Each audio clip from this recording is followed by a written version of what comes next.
You for joining the Chai Academy. Thank you for joining me today. We are continuing the thoughts of Jewish ethics and beliefs. So this has been an ongoing class for a while, but each class is self-contained. There are literally hundreds of classes now that I have given. I'm Rabbi Sachs, and you can find them on the Chai Center website, thechaicenter.com/academy, YouTube, Spotify, and make a great review. And you can go through. They're all listed under separate categories. Should be pretty easy to find. Today's Jewish ethic, is called Tsar Balei Chaim, the prohibition of hurting an animal, any animal. There's a prohibition, and it's a biblical prohibition, and the Torah, number of places where the Torah really tries to sensitize us to be kind, gentle to animals. And I think in generally speaking, it's not always true. It's not always true, but when somebody's kind to animals, they're generally a kind person. They talk about these these kids, these children that grow up to be psychopaths. So it was there. They used to take the wings off flies, right? And they used to do terrible things to animals, cats and birds, and then they grew up to be psychopaths. So it's not many people don't know anything about. They have no connection to animals, so they don't have the feeling towards animals. If you're a pet owner, my goodness, you fall in love with your pet. I only found this out recently. But if you're not a pet owner, you may not be as sensitive. The Torah, therefore, spells it out very clearly. And we'll go through a few of them today. First of all, I find it fascinating in the Decalogue, in the Ten Commandments, the Torah writes as follows. On the Sabbath, right, remember the Shabbat day, no work shall be done. You, your manservant, your maidservant, your animals. You're not allowed to work an animal on Shabbat. An animal needs a day of rest. A human being obviously needs a day of rest. Not obviously, because back in the 40s and 50s, they used to work people 7 days a week. The sweatshop factories, etc. I kind of work 7 days a week. But the Torah tells us, you know what? You take off, your animals take off. So there's no plowing with the animals. There's no working your animals. It's a day of rest for them. I mean, talk about sensitivity. You have off, they have off. It's to me that's incredible. And once again, it makes you view an animal as not something that's just dispensable. Oh, they can work 24/7, etc. Horses get tired. Dogs get tired, right, etc.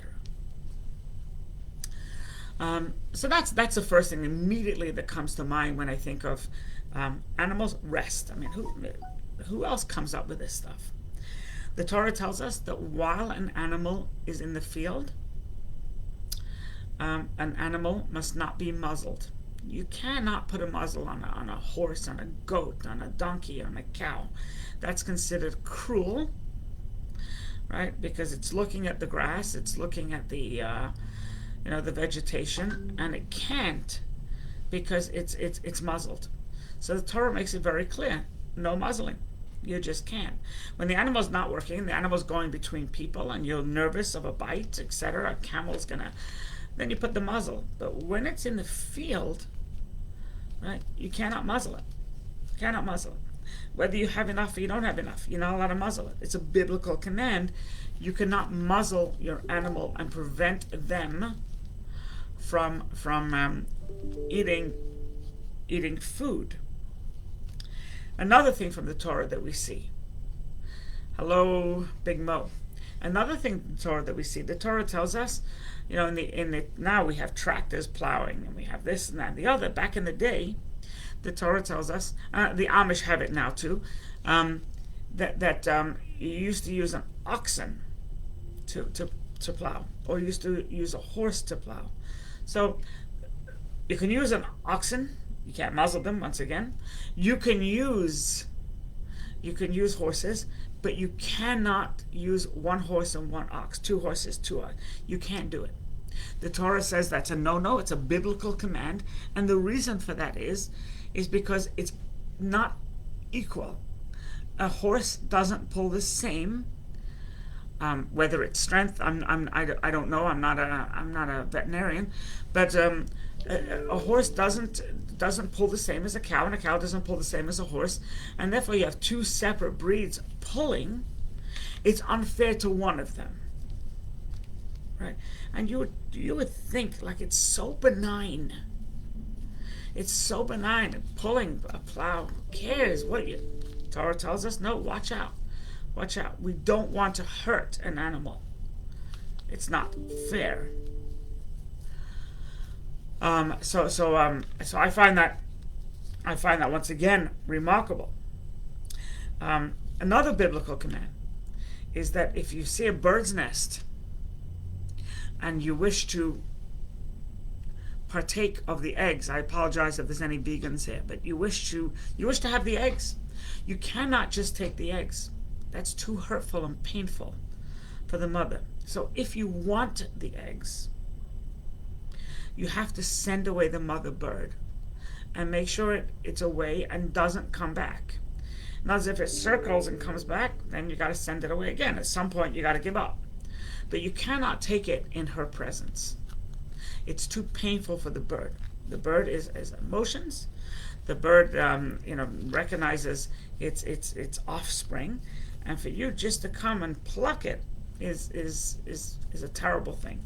I personally love to watch all these Natural Geographic, and you just see, it's as clear as day to me that the animals, whether it's a lion or whether it's a deer or a goat, they have such, an elephant, especially an elephant, they have such sensitivities, and they're so in tune, and therefore don't take the eggs if the mother bird is around. In the Talmud, it says a fascinating piece of Talmudic law that says that when you get up in the morning, you have to feed your animal. That's in your responsibility, pet or work. You have to feed the animal before you feed yourself. While you sit down and have your Wheaties, while the animal is waiting and it's hungry, right? So that's unacceptable. So therefore, you have to feed the animal before you sit down to eat. You have to feed the animal. And while you're not allowed to work the animal, and while certain things you're not allowed to do, on Shabbat, there's so many things you're not allowed to do. You are allowed to milk your dairy cows, because otherwise it's painful. So even though you're not supposed to do that type of work on Shabbat, however, because it's painful to the animal, you can do it. So now, moving on, I apologize once again to vegetarians, but in Judaism we do eat meat, and we do eat poultry, etc., beef, and we do. However, the Torah tells us that the animal has to be killed before we eat it. No such thing as eating, if it's not fully dead, which is an obvious, you would think. But the Torah tells us it has to be ritually slaughtered. What the ritual slaughter is, I studied to slaughter chickens. I couldn't bring myself to do it, but I did study. is that it is quick. Now, when people tell you it's quick and painless, I'm telling how do you know it's painless? You know, people say about the circumcision, oh, it's painless. The baby's only. How do you know it's painless? So the ritual slaughter is the knife is extremely sharp on both sides of the blade, and you cannot stop once you start. There's no hesitation. You have to start it and end it, and you cannot hesitate. If you hesitate, the animal's not kosher. So therefore, any slaughterer that works for this company, kosher animal sells for a lot more. Believe me, the company will let this person have it if they hesitate. You cannot hesitate. It has to be one motion without any hesitation, and it's extremely sharp. And there is no ritual slaughter for fish. Fish you take out of the water, and you can pound them. Actually, it's or you can wait. There is none. So I forgot what it was, but so it's very quick. Now, there are places that ban ritual slaughter, right? Places in Europe that ban ritual slaughter, and I'm not sure what the concern is, but it cannot be because of pain. It cannot be, because shechita is proven, ritual slaughter is proven that it is extremely quick. Once again, I don't believe in the painless business. Extremely quick, as opposed to putting a bullet, as opposed to hitting the animal on the head. They do it. They take it's like a bolt. I'm sorry once again to Eileen, and that is absolutely a lot more painful, agonizing. It takes longer. In addition to that, there's a reason why there's such a thing called mad cow disease, because when you bolt the animal's head, brain matter goes into the spinal column, and that's not a good thing if the animal is infected. Ritual slaughter doesn't allow brain matter; it severs the brain from the rest. So it is an extremely efficient way. It's all gory, and anybody who is a vegetarian, I get it. I do get it. I absolutely do get it. Now, according to Judaism, you're not allowed to hunt. It's unacceptable to hunt. You can trap an animal and then slaughter it humanely. But to shoot an animal, then track it down for the next 4 hours until you find it struggling, and then you shoot it, is unacceptable. It's just unacceptable. It is. And by the way, and as Jews, we've been the hunted for years, right? We're the hunted, so we need to side with the hunted, not with the hunters. You're not allowed to hunt. Just it's done. A question here about halal. So halal is not kosher. I know that I know that Muslims, if they can't find the halal meat, they do eat kosher, but it's not true in the reverse. For something to be kosher, has to go through a ritual slaughter with blessings and other things as well. I mean, it's aside from slaughtering, there's also checking. I mean, this is not a course on kosher per se, but this is about cruelty to animals. Now, so shechita, the actual shechita, slaughter, I don't have a problem with. I get it.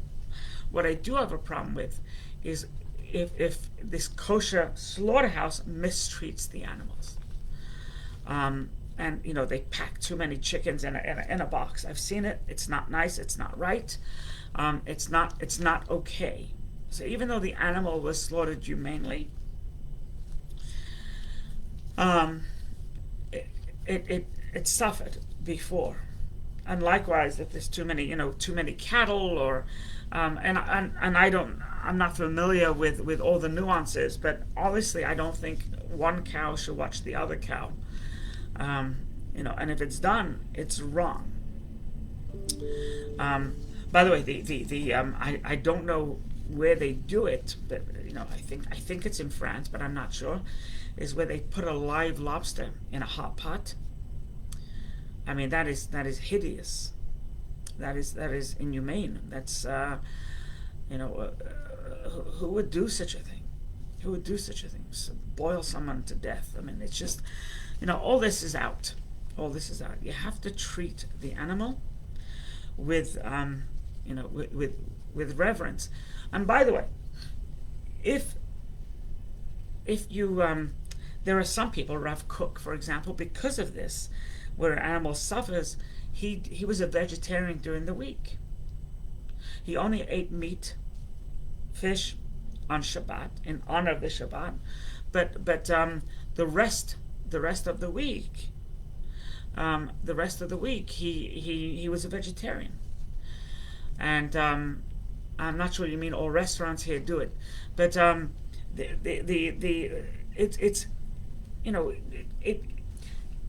you can halakhically eat meat every night, eat chicken every night, but there's probably no need to eat chicken and meat every night. No need to. I personally, in my house, my wife and kids, we have a disallowed veal. We do not allow a veal in the house because that's a particularly torturous process. Veal is where they do not let the animal move because they want it really soft, and the animal's confined to a small space, and so it can gain no muscle. And so in my house, you will not find veal. You won't find veal at all, and it's sort of on principle. Now, my little boycott doesn't do anything. Of course, it doesn't do anything, but at least I know I'm not participating in this horrific acts that they seem to get away with. So yeah, boiled lobsters and shellfish alive. To me, I don't know how it's legal. I don't understand. I mean, you're not allowed to. You're not allowed to torture a cat or a dog, and if you do, if it's abuse, they arrest you, etc. But you can put a lobster in a boiling hot pot. I don't get it. It makes me upset. So veal, yeah, veal, likewise, and it is banned, I believe, in the United States. The foie gras, where they force feed a duck or they force feed a goose, it's unacceptable. So if there's kosher, if there's kosher foie gras, I don't think that you could eat it. We can't. This was made specifically to really force feed a duck or a goose, and it's really, really unacceptable. And so I would never buy it. So Lenny asks a question: where they ban kosher ritual slaughter, did they allow halal? It's a great question. I don't know. I think it was in Sweden where they banned, or they attempted to ban, or some area in Sweden. I don't know. Sweden is very Muslim, so they probably wouldn't go as far. I mean, I think Malmo, Sweden, is the most Muslim city outside of the Middle East. Right? It's the most anti-Semitic city as well.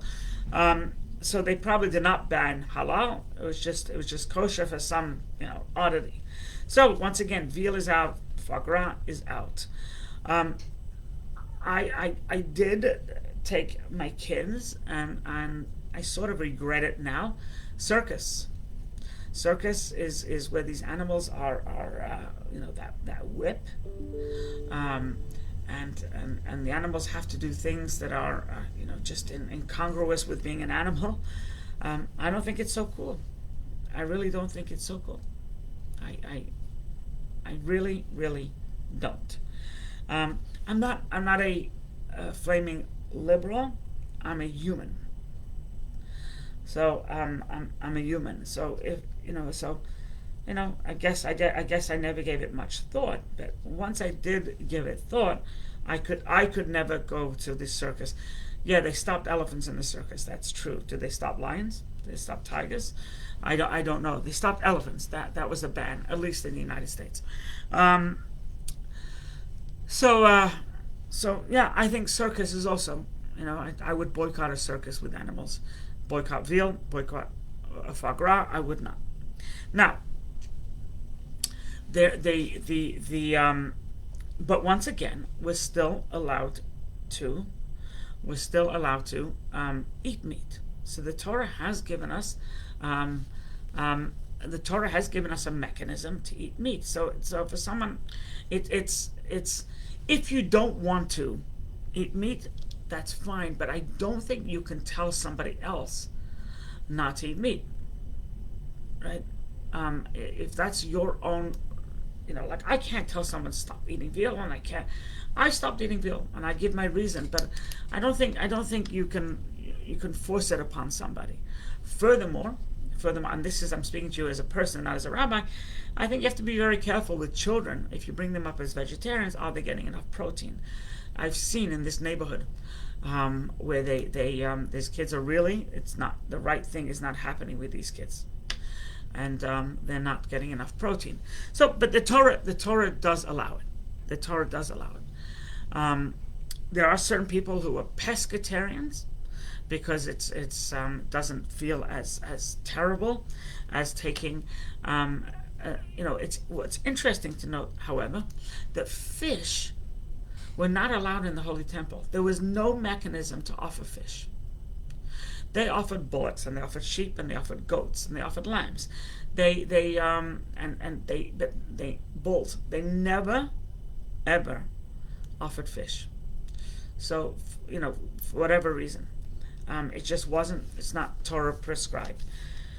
I have a couple relatives, close relatives, who are pescatarians, only eat fish, but that's a preference, nothing to do with halacha.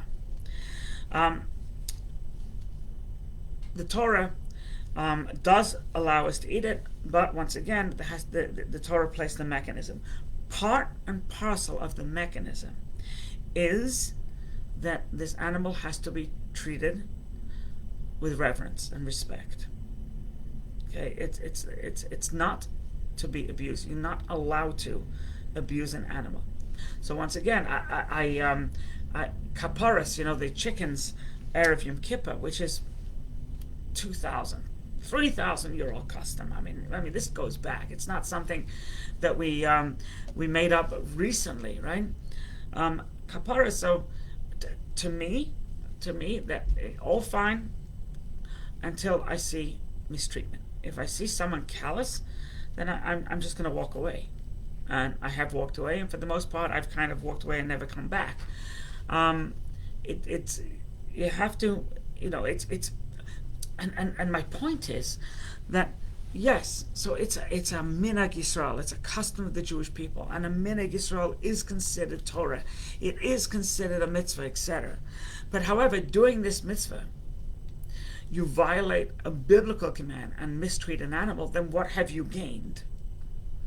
What have you gained? I don't think you've gained anything, because if you mistreat an animal to do a mitzvah, and by the way, and you find that. I think you find that a lot. The people, they can't see the forest for the trees because they're so occupied with doing a mitzvah that they don't realize that they're committing a sin to do the mitzvah, or they're not doing the right thing to do a mitzvah. This would be an example of kaparas that I've seen, the chickens before Yom Kippur, where they really wasn't the right thing done. Really wasn't the right thing done. And I walk away. I just walk away.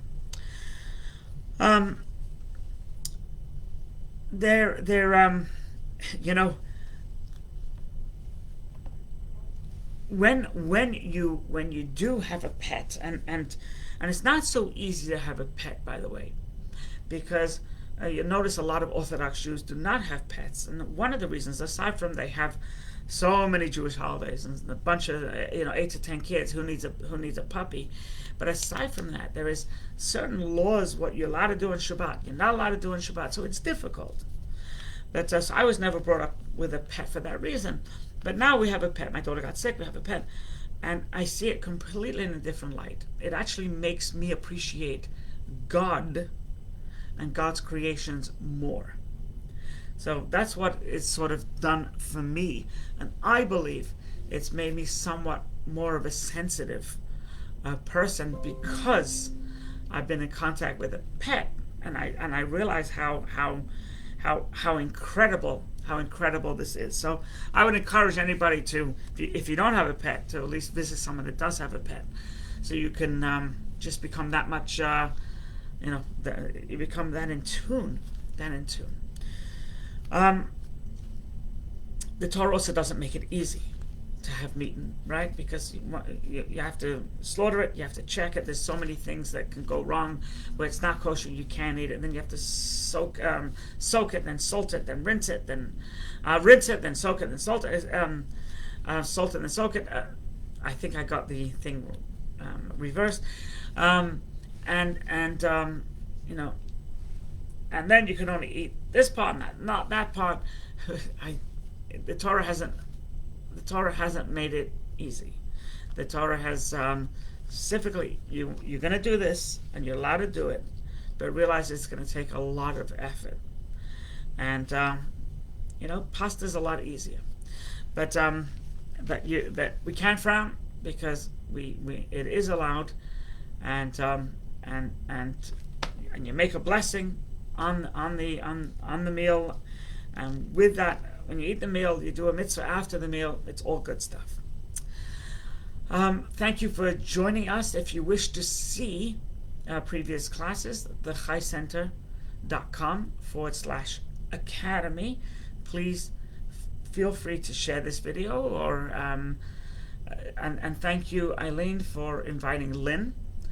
And Lynn, we encourage you to invite others, and likewise everybody here. All right, God bless, and we will catch up shortly. Any questions can be left here, or rabbi@thechaycenter.com. God bless. You're welcome, Eileen.